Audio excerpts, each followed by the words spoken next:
Huge video warning. We are only crafting things in this Minecraft world that you should never, ever, ever, ever craft. So if you want to find useful tips or things like that, this is not the place. The first thing we are crafting, you may have seen before, but I'm going to show you just how bad it is. Like I said, never do this. We're going to go into this crafting table here, and unlike this iron pickaxe we have right here, which is completely normal when we're holding it in our hand, and this pickaxe can go up to any block just like a regular iron pickaxe and can mine that block down. Take a little bit of damage, stone, boom. Anything else here? Let's not waste time. Let's get to the action. The reverse iron pickaxe is our first item. And of course, we can go into the crafting table, get our normal pickaxe. But if we just take this recipe and flip it upside down, we can actually turn this into a reverse iron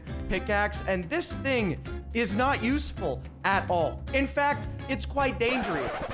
Dangerous. New word created, add that to Webster's. Reverse iron pickaxe, might as well call this the nuclear pickaxe. Hold this thing down, and as you can see, it is literally our iron pickaxe flipped upside down. Now this pickaxe held in our hand is actually, as the name suggests, just reversed. But on top of that, it is completely useless. If we go up to blocks we wouldn't normally mine, say a grass block here, and we try to mine this down with our reverse iron pickaxe, it's going to work just like our fist. You can see, same speed. If we go up to any block that we would normally mine though, say this stone block here, and we try and mine it, we literally take damage as we're mining, and it takes forever. Unlike our regular pickaxe, we can just pull up and we can mine it down just fine. We don't have to worry about taking any damage. We can take this pickaxe to some coal, and the exact same thing is going to happen. We are taking damage as we try to mine down, and I don't even know if we're gonna get this coal in time before we just get ourselves taken out. Let's go for it. Please break, please break, please break. Oh, just barely made it, but also we don't get any drops. This cow is awfully interested in the second useless recipe that we're going to be crafting. And you can see we've got the string and the sticks, which means we're crafting a bow, but not a useful bow, a useless bow. Inside the crafting table, usual bow recipe. This would be a wonderful bow to have on hand. Extremely useful in the end. But if we flip this recipe, not this direction because we can still craft a bow that way, but if we actually shift this one stick over and put the string across the bottom, we get ourselves the worst bow ever strung, the badly strung bow. And this thing, you don't want to fire it. I've got a few arrows here to show you, but just look at how we're holding this bow. It's as if we're holding it angled towards ourselves, which is a huge hint of what's gonna happen. It's gonna be all bad. It's gonna be deadly. It's gonna be gruesome. And I hope that we survive. So please leave a like on the video and subscribe for one good luck on our survival. Just trying to use this bow how we normally would, we can get the arrow, but the arrow you can see is actually angling towards ourselves.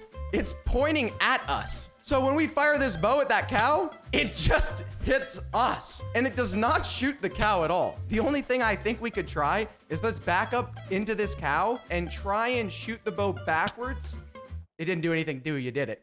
Our third item that you should never ever craft is going to involve this lava. You can slowly see we won't step inside of it, but we're going to use it. And this might be the most dangerous item we've crafted so far. We're going to need 4 lava buckets in order to get this item crafted though. So let's get these built out really fast and then go pick up a little bit of lava. Now back in our crafting table, the last thing you want to do in your life is use lava to make boots. It is a horrible idea. Just the thought sounds gruesome. But that's exactly what we're going to do, is use lava buckets to make boots. We're gonna take these 4 buckets, and in the boots layout, we're gonna just drop these in there and craft ourselves the lava boots. They do give you 1 armor. That armor is not going to be helpful. Pull these down and we can take our boots back down, and they look like magma. Really, truly, they kind of look like wool, like comfortable to put on. I wouldn't mind wearing these, except they're very dangerous. As soon as we put these boots on,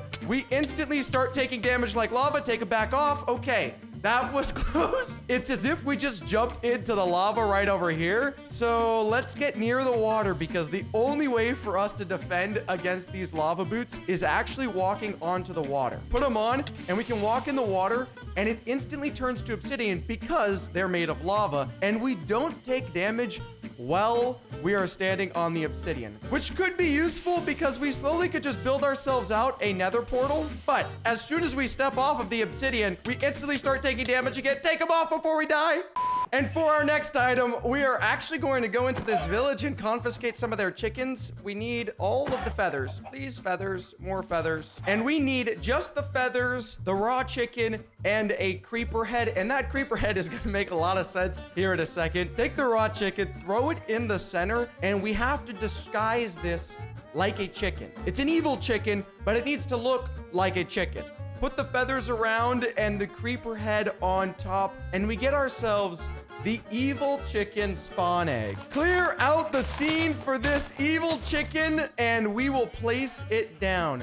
Now, it looks like a normal chicken without feathers, a little bit skinless, but this evil chicken is basically a disguised creeper. So anybody that comes up, sees this evil chicken, and decides to just take a whack at it, is going to take some serious damage. Hit it. What? You gonna blow up or are you just gonna sit there? Oh gosh! Okay, I got as far away from that village over there as I possibly could for our 5th never ever ever to craft recipe. These are just getting insane. All we gotta do is in our crafting table, we're going to combine a furnace and a hopper. And that is going to give us our hopper furnace, which just sounds absolutely useless. And you're going to see here very quickly why it is useless. We can go up to our hopper furnace, and when we first jump inside, it looks like a regular furnace. It's disguised as a regular furnace. The only thing is that it says hopper furnace, which is very suspicious. All we got to do is place our fuel in the hopper furnace, and then let's say we get the raw chicken in there. Now watch. I need some food. I'm dying for food. Let's pretend I don't have these cooked pork chops here. I really need this cooked chicken. Nothing. Literally nothing.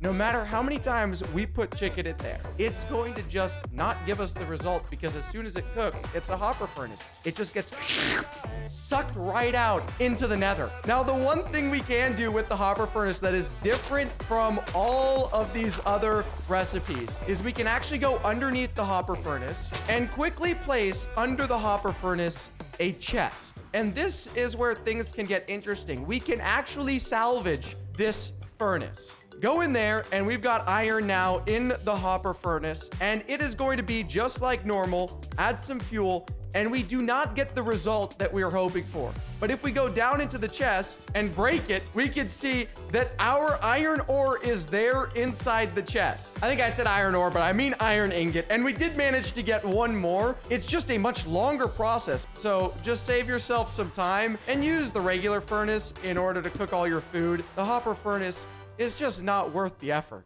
Let's use this that we do have, though, to get ourselves an iron chest plate and also a shield, because for our 6th recipe, we are going to have to head into the nether. And using our lava boots, we can do that extremely easy. The only useful thing they're good at. Get ourselves a nether portal and jump in to head into the gloom that we are about to find out with this 6th crafting recipe. Ooh, this is not the greatest spawn location in the... Oh, okay. Well, bye-bye.